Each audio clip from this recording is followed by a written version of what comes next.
If I told you that the world's most powerful navy needs 3 aircraft carriers just to keep one at sea, you might think that sounds inefficient.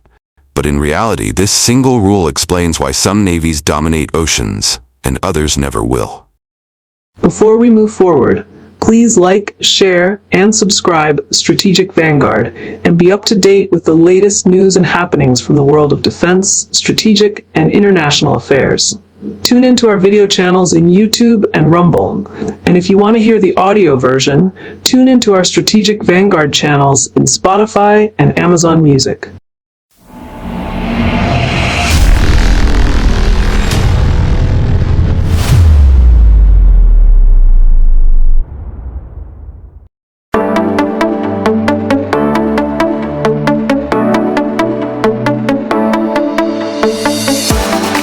When people talk about aircraft carriers, the conversation usually begins and ends with numbers. How many carriers does a country have? Who has the biggest carrier? Whose deck is longer? Whose aircraft are stealthier? Whose launch systems are more advanced? These questions dominate headlines, defense forums, and even strategic discussions. Yet, numbers alone do not tell the real story of carrier power. In fact, counting aircraft carriers without understanding how they are used, maintained, rotated, and sustained can be deeply misleading.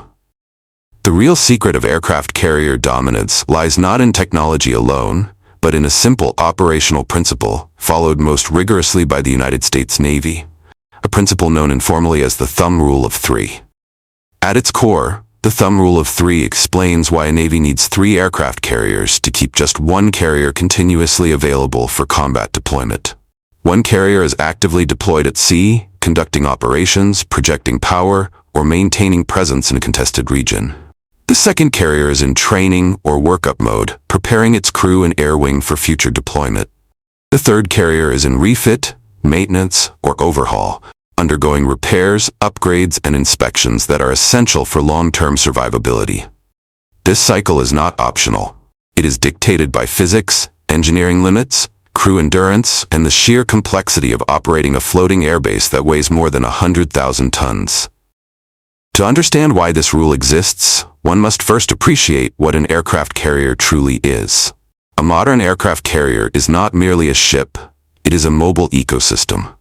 It carries thousands of sailors, dozens of aircraft, massive quantities of fuel, weapons, spare parts, food, and medical facilities. It generates its own electricity, processes its own water, manages complex command and control networks, and sustains flight operations day and night in some of the most hostile environments on Earth. Every launch and recovery cycle stresses the deck, the arresting gear, the catapults, the elevators, and the airframes themselves. Over time, wear accumulates relentlessly, and no amount of operational brilliance can substitute for scheduled maintenance. This is why continuous deployment of a single carrier without rotation is impossible. Crews suffer fatigue, machines degrade, and operational risk rises sharply. History has shown repeatedly that navies which ignore these realities pay a heavy price in accidents, reduced readiness, and strategic vulnerability. The thumb rule of 3 emerged not from theory, but from decades of hard-earned experience, especially during the Cold War, when carrier fleets were pushed to their absolute limits. The United States institutionalized this principle more comprehensively than any other nation.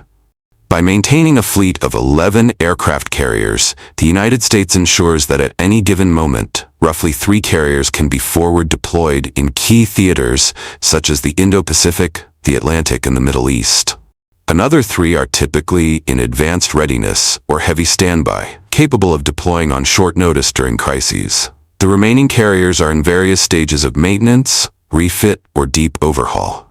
This structure allows the United States to surge carrier power rapidly while still preserving long-term fleet health. This is why the oft-repeated statement that the United States can deploy 6 to 7 aircraft carriers simultaneously is not exaggeration.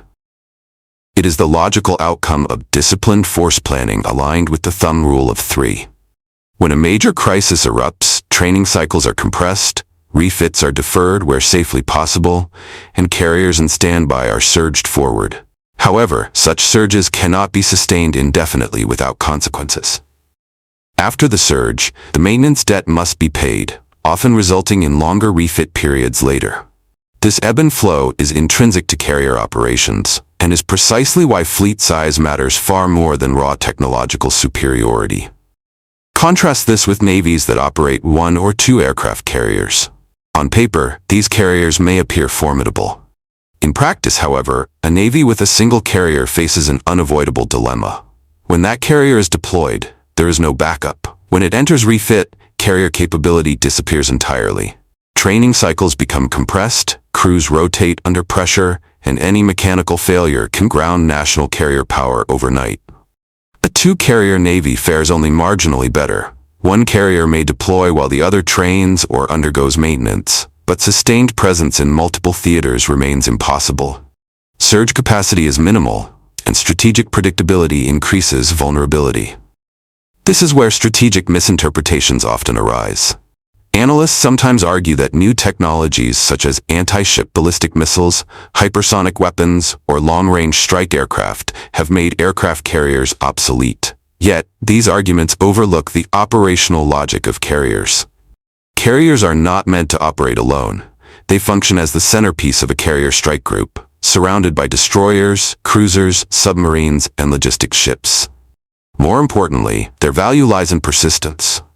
Land-based air power is constrained by basing rights, political permissions, and geographic reach.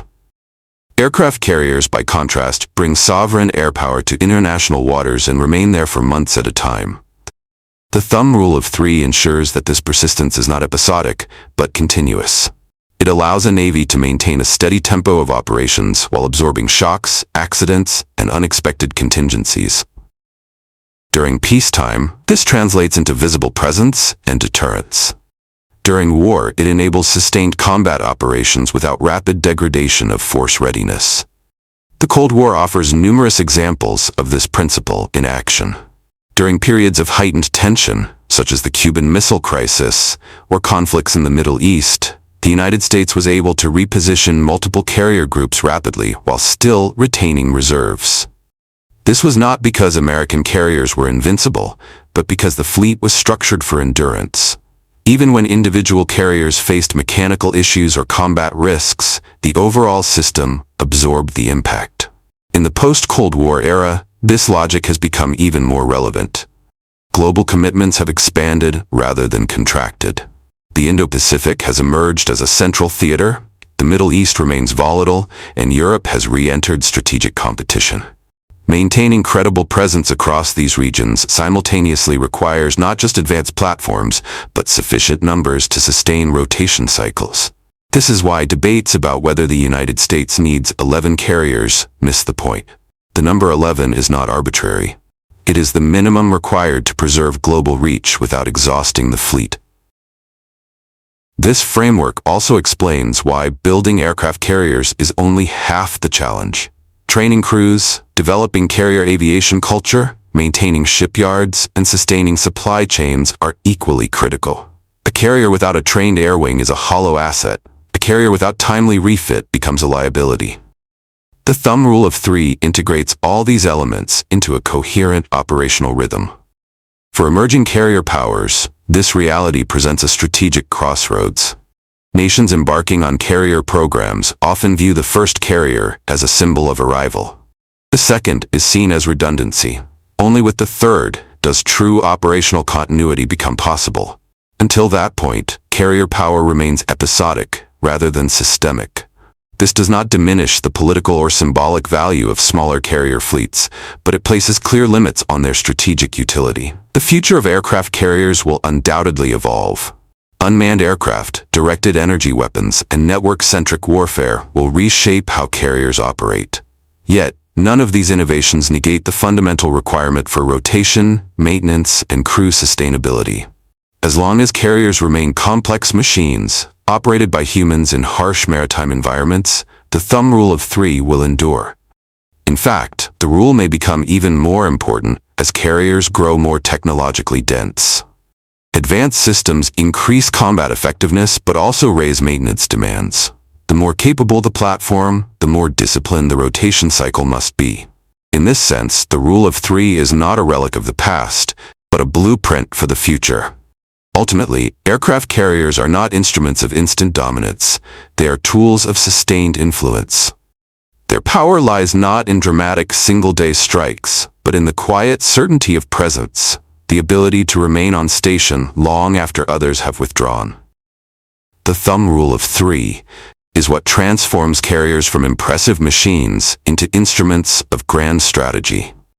So the next time headlines announce that a nation has launched a new aircraft carrier, the real question is not how large it is or how many aircraft it carries. The real question is how many carriers stand behind it, training, refitting, and preparing, so that when one sails forward, another is always ready to follow.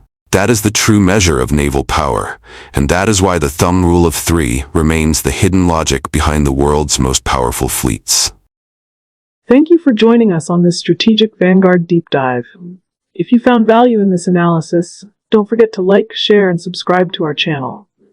We bring you fresh deep dives every Wednesday and Saturday here on YouTube and Rumble, and you can also catch the audio versions on Spotify and Amazon Music. Just search for Strategic Vanguard Deep Dive.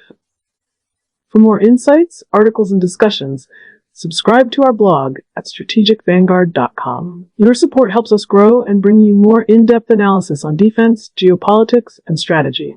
Until next time, stay informed, stay strategic.